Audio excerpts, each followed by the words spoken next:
Hello everyone. तो कैसे हैं आप सब और आपका बहुत बहुत स्वागत है हमारे इस यूट्यूब चैनल पे। आज हम बात करने वाले हैं, बेसिक सी चीज़ें हैं काइनेमेटिक्स के इक्वेशंस ऑफ मोशन को कैलकुलस के मेथड से हम डिराइव करेंगे और किस तरह से करेंगे। बहुत ही आसान टॉपिक, और जिन्होंने नहीं पढ़ा है, जो पहली बार देख रहे हैं, बेशक उनके लिए ये टफ हो सकता है, लेकिन इसमें कोई रॉकेट साइंस नहीं है। तो चलिए शुरू करते हैं।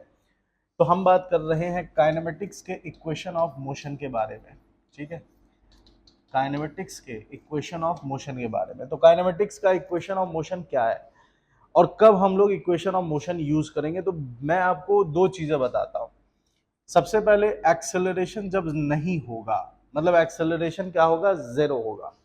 दूसरी चीज, जब एक्सेलरेशन होगा और वो नॉट इक्वल टू जीरो हो, लेकिन वो कैसा हो। अच्छा, इसके अंदर अगर मैं ऐसे आपको डिफाइन करने लगूं तो ये तीन कहानियां हैं कि acceleration not equal to zero है लेकिन कांस्टेंट है, ठीक है। तीसरी कहानी यह है कि acceleration not equal to zero है लेकिन वेरिएबल है। तो मैं इस तीनों चीजों से आपको रूबरू कराने जा रहा हूं कि ये एक्चुअली में है क्या। सबसे पहले, अगर एक्सेलरेशन जीरो हो जाए, ठीक है, एक्सेलरेशन अगर जीरो हो जाए तो क्या सिस्टम है, क्या कहानी है, कौन सी बातें हैं, तो इस चीज को समझते हैं। सबसे पहले, अगर एक्सेलरेशन जीरो है तो सिंपल, मतलब एक्सेलरेशन जीरो है मतलब कि वेलोसिटी के साथ क्या है, क्या कहानी है कि वेलोसिटी कांस्टेंट। एक्सेलरेशन अगर कांस्टेंट है, जीरो है, इसका मतलब वेलोसिटी क्या है, कांस्टेंट, ठीक है।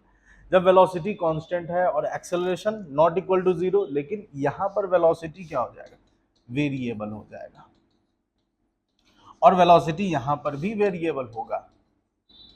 लेकिन इन तीनों सिनेरियो को समझते हैं कि एक्सेलरेशन जब जीरो है तो हम कौन कौन से फॉर्मूला को यूज करेंगे, फॉर्मूला क्या क्या होगा, ठीक है। फॉर्मूला क्या क्या होगा, फॉर्मूला होगा सबसे पहले v इज इक्वल टू, नहीं नहीं नहीं नहीं नहीं सर, आप गलती कर रहे हो। Simple, velocity is equal to displacement upon time, ठीक है। Displacement upon time, velocity is equal to क्या हो जाएगा, डिस्प्लेसमेंट अपॉन टाइम। दूसरा क्या होगा, दूसरा इसी को क्रॉस मल्टीप्लाई कर दो, स्पीड हो जाएगा sir, speed, distance upon time, distance upon time, ठीक है। तीसरी चीज क्या हो जाएगी, average velocity, average velocity v average, ये हो जाएगा total displacement by total time, total time, ठीक है। और तीसरी चीज, चौथी चीज जो हो जाएगी वो हो जाएगी एवरेज स्पीड, स्पीड, और वो भी कैसी, एवरेज। तो total distance by total time. आप कहोगे सर ये क्यों बता रहे हो, ये बता इसलिए रहा हूं क्योंकि इससे न्यूमेरिकल्स बनते हैं, और न्यूमेरिकल्स बनाने के लिए आपको आना चाहिए कि आप किस तरह से क्वेश्चंस को क्लासिफाई करते हो, ठीक है। क्योंकि अब जैसे काइनेमेटिक्स के आप क्वेश्चन लगाने के लिए बैठे, है ना, और ये सिर्फ काइनेमेटिक्स की बात हो रही है, तो क्वेश्चन लगाने बैठे और आप सोच ही नहीं पा रहे हो कि क्या लगाऊं, कौन सा फॉर्मूला लगाऊं, इतने सारे फॉर्मूला है। तो ये एकदम प्राइमरी और बेसिक लेवल की चीजें चल रही है। तो सबसे पहले, अगर वेलोसिटी कांस्टेंट है मतलब कि एक्सेलरेशन जीरो है, तो आपको ये फॉर्मूला लगा देना है और इसी से क्वेश्चन सॉल्व होंगे। लेकिन अगर मैं इसकी बात करूं, ठीक है, अगर मैं इसकी बात करता हूं, यहाँ पर वेलोसिटी क्या है, वेरिएबल है, एक्सेलरेशन। अब यहाँ पर इक्वेशन ऑफ मोशन यूज होगा जो होता है v is equal to u plus a t. v क्या है, फाइनल वेलोसिटी, u क्या है, इनिशियल वेलोसिटी, a क्या है, एक्सेलरेशन, और t क्या है, टाइम। उसके बाद s is equal to u t plus half a t square, s is equal to u t plus half a t square, ठीक है। सारी चीजें चल रही हैं फर्स्ट क्लास, बीच बीच में चेक करना पड़ता है, नहीं लफड़ा फंस जाएगा। तीसरा इक्वेशन क्या है, v square is equal to u square plus two a s, ठीक है। और चौथा जो फॉर्मूला है वो है distance travelled in nth second is equal to u plus a by two, two n minus one. ये चौथा इक्वेशन है जिससे आप फाइंड करोगे displacement covered in nth second, ठीक है। अच्छा, एक फॉर्मूला और है और जिसको कहते हैं एवरेज वेलोसिटी। तो एवरेज वेलोसिटी इस केस में आप फॉर्मूला यूज करोगे वो हो जाएगा u plus v by two, actually mean value, ठीक है। एवरेज वेलोसिटी क्या हो जाएगा, u plus v by two, मतलब कि sum of initial velocity plus final velocity and final velocity upon 2। लेकिन अब एक्सेलरेशन क्या है, वेरिएबल है, तो वेलोसिटी भी क्या है, वेरिएबल। अब यहां की कहानी समझो, यहां की कहानी समझो। तो यहां हम यूज करेंगे कैलकुलस, यहां हम क्या यूज करेंगे, कैलकुलस। ठीक है, क्या यूज करना है, कैलकुलस। कैलकुलस यूज कैसे करेंगे, देखिए ध्यान से। कैलकुलस यूज करने के लिए क्या करेंगे, सबसे पहले आपको वेलोसिटी का फॉर्मूला आना चाहिए dx बाई डी टी। दूसरा आपके पास एक्सेलरेशन का फॉर्मूला आना चाहिए dv बाई डी टी, और इसी को हम लिख सकते हैं d2x by d t square. इसका क्या मतलब है सर, इसका मतलब ये है कि अगर आपके पास डिस्प्लेसमेंट दिया हो और एक्सेलरेशन पूछ रहा है, डिस्प्लेसमेंट दिया है और क्या पूछ रहा है, एक्सेलरेशन, तो उस केस में आपको दो बार डिफरेंशिएट करना हो। एक बार डिफरेंशिएट करोगे तो वेलोसिटी, फिर एक बार और डिफरेंशिएट करोगे तो एक्सेलरेशन मिलेगा। समझ में आ रही बात। तो v is equal to d x by d t, और एक्सेलरेशन क्या हो गया, dv by d t is equal to d two x by d t square. अब यहां पर ये तो डिफरेंशियल फॉर्मूला हो गया, लेकिन हाँ एक एक्सेलरेशन का फॉर्मूला और होता है, एक्सेलरेशन का एक और फॉर्मूला होता है v dv by d x, v dv by d x, v dv by d x. तो ये सारे डिफरेंशियल फॉर्मूला हो गए। लेकिन अगर आपको x निकालना है तो ये हो जाएगा v dt integration v dt। अगर आपको v निकालना है तो ये हो जाएगा इंटीग्रेशन a dt, और लिमिट लगा दो t इनिशियल से लेकर t फाइनल, t इनिशियल से लेकर t फाइनल। समझ में आ रही बात। अब इसी का यूज करके हम इक्वेशन ऑफ मोशन को डिराइव भी कर सकते हैं। तो ये आपके दिमाग में होना चाहिए कि क्या एक्चुअली चल क्या रहा है, कौन से कंडीशंस में किस तरह का हम क्वेश्चन, किस तरह का हम फॉर्मूला यूज करेंगे। ठीक है, अब ध्यान से देखिए, ये तो हो गया। अब फॉर्मूला अगर हमें डिराइव करना है, ठीक है, इक्वेशन ऑफ मोशन हम डिराइव कर रहे हैं using equation of motion, using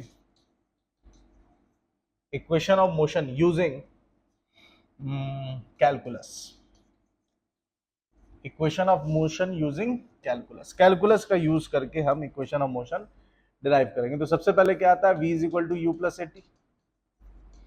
तो सबसे पहले लिख लीजिए v is equal to u plus a t होता है, तो v इज इक्वल टू क्या हो जाएगा, अच्छा एक्सेलरेशन है तो ये तो फॉर्मूला हम यूज नहीं करेंगे। क्यों नहीं करेंगे, क्योंकि इसमें एक्सेलरेशन नहीं है, तो ये वाला फॉर्मूला हम यूज करने से परहेज करेंगे। समझ में आ रही बात। रबर इरेजर काम कर जा भाई।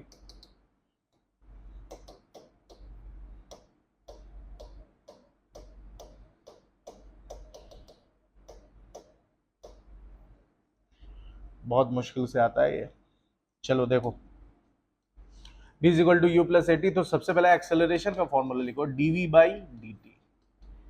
ठीक है, याद रखना इन इक्वेशन ऑफ मोशन कब यूज करते हैं, इक्वेशन ऑफ मोशन कब यूज करते हैं, ये सारे इक्वेशंस ऑफ मोशन है, इक्वेशंस ऑफ मोशन। तो इक्वेशंस ऑफ मोशन कब यूज किया जाता है, इक्वेशन ऑफ मोशन तब यूज किया जाता है जब एक्सेलरेशन कांस्टेंट हो, जीरो के बराबर नहीं हो लेकिन कांस्टेंट हो। ठीक है, तो जाहिर सी बात है यहां पर अगर हम v dv is equal to क्या लिख दे, a dt, और दोनों तरफ इंटीग्रेट कर दे, ये u से v और ये t इनिशियल से, या इसको मान लो 0 से t, 0 से t, तो ये हो जाएगा v और u से v तक, a बाहर, dt 0 से कहां तक, t तक। अब इसको इंटीग्रेट कर दो तो ये आ जाएगा आपका v, अपर लिमिट रखेंगे घटाएंगे लोअर लिमिट, a और dt का इंटीग्रेशन हो जाएगा t, u उधर भेज दो तो v is equal to u plus a t. Simply पहला फॉर्मूला डिराइव हो गया। ठीक है, दूसरा देखो, अब दूसरा देखो, s is equal to u t plus,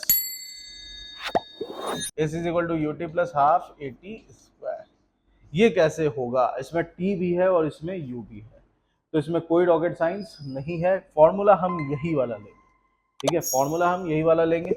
फिर से a is equal to, colour change कर दो सर, चलो a is equal to dv by d t, तो dv इज इक्वल टू क्या हो जाएगा, a dt, और इंटीग्रेट कर देंगे। सर मुझे लग रहा है आप कुछ गलत कर रहे हो। बात तो सही है, मैं सही बिल्कुल भी नहीं जा रहा हूं, क्योंकि अभी तो इसी से प्रूफ किया है कि नहीं, इसी से प्रूफ किया है ना। तो अब क्या लेंगे हम, अब हम लेंगे v is equal to d x by d t. क्या बात समझ में आ रही है? तो x is equal to d x is equal to क्या हो गया, v d t integrate x, और v की जगह यहां पुट कर दो u plus a t, v is equal to हाँ u प्लस ए टी और dt। ठीक है, तो x और u dt, एक बार इंटीग्रेशन होगा u dt का, प्लस एक बार a बाहर कांस्टेंट है तो t dt। अगर इंटीग्रेशन का फॉर्मूला दिमाग में नहीं है तो हो सकता है आपको परेशानी हो।